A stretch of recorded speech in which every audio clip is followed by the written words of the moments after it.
Magandang gabi sa inyo. Ako si CUBB Cardo. At ito ang aking solo task.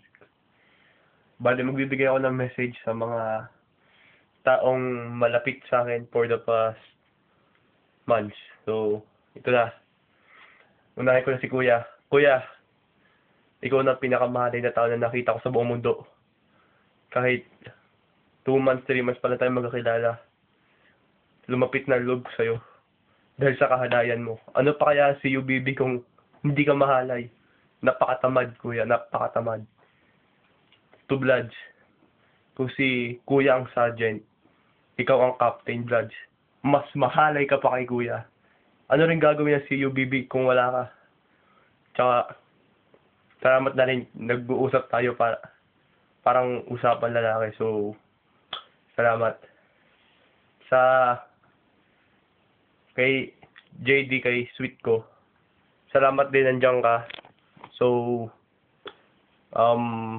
simula pa rin sa umpisa, inalalayan mo na ako. Sorry, Buyoy.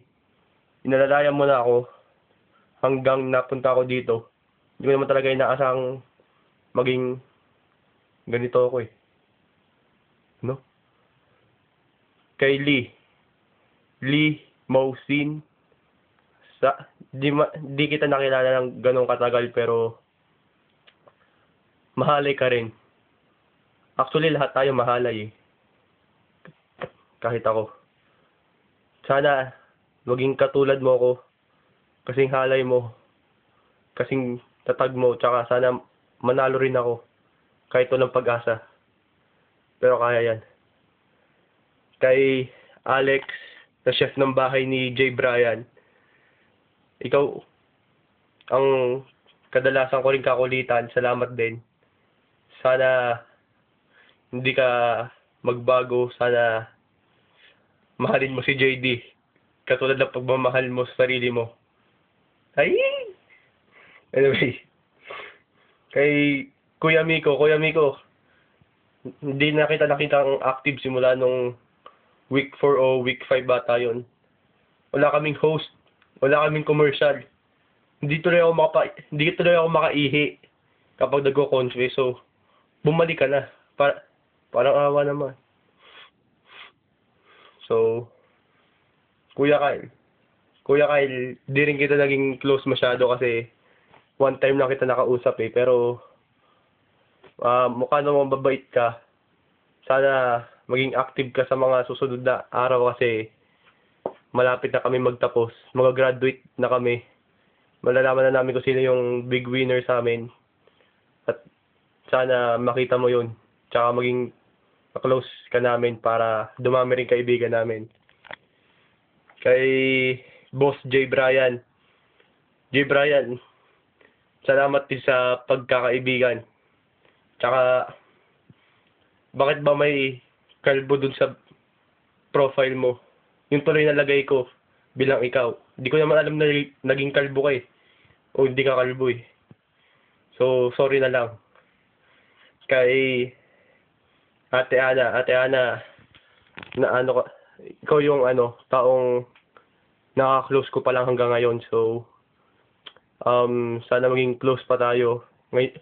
Halos ngayon ka lang nagiging active, nakakausap lang kita ngayon lang. Big winner ka rin. So, sana makasunod ako sa yapak mo. Sabi nila mabait ka daw.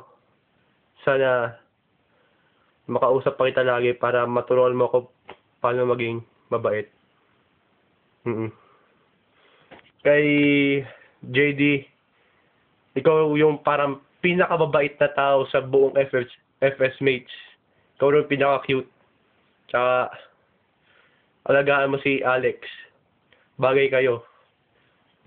Magluto muna kayo bago kayo magkulitan sa kusina sa bahay ni Jay Brian na.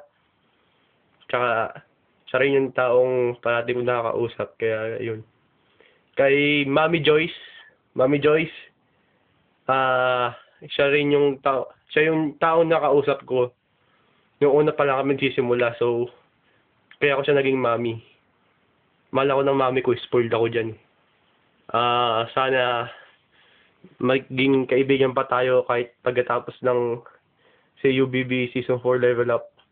sana stay strong pa rin tayo. Kay Juni sa 12 sa amin, ikaw ang pang 12, ikaw rin ang pinakamahalay sa buong FS mates. Ka-level mo sina Kuya tsaka sina Bloods, ganun ka kahalay, pero napakabait mo rin. Ikaw rin yung taong maasahan tsaka hindi tinatalikuran ng mga kaibigan. Nung pag nasa alanganin na. Kaya salamat sa'yo. Salamat sa pagtulong mo sa akin. Salamat sa pag-encourage mo sa akin gumawa ng task. So, yun. Kay Ma'am Queenie, kaya ako siya naging ma'am kasi si Jay Brian, sabi niyan mag-driver daw niya ako eh. So, ma'am, hindi pa tayo nag-EB pero mag-EB din tayo. Sana maging magkaibigan tayo para makapag-share pa tayo ng ating mga buhay-buhay dito sa London. Tsaka sana, teka lang.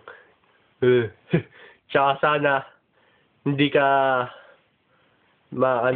magbago kasi ang cute mo kapag nandiyan ka. Tsaka yung pinapangarap ko yung accent mo eh. Yung, hello? Anybody here? Mga ganon. Di pa ako ganon eh.